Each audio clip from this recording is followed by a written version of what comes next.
Okey, semalam kita dah cover location wise kenapa Kuala Terengganu dipilih as one of the sweet spot untuk projek Exim. Hari ini jom teman saya tengok batang hidup projek itu sendiri.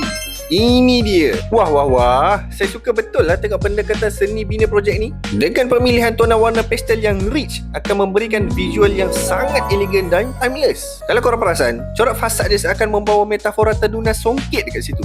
Sangat kena dengan lokaliti projek yang terletak berhampiran pesisir pantai Laut Cina Selatan. Kita tak dapat nak deny, satu usaha contextual design yang patut dipuji. Korang jangan lupa, projek korang ni dah sediakan hotel-like facilities, berbeza dengan residential yang lain. Kat mana lagi nak dapat residential yang ada sky lounge, aquatic retreat, gazebo lounge, of course kids play dan macam-macam lagi. Dan yang best sekali, korang akan dapat unit korang dalam keadaan kalau tak ada isu lah.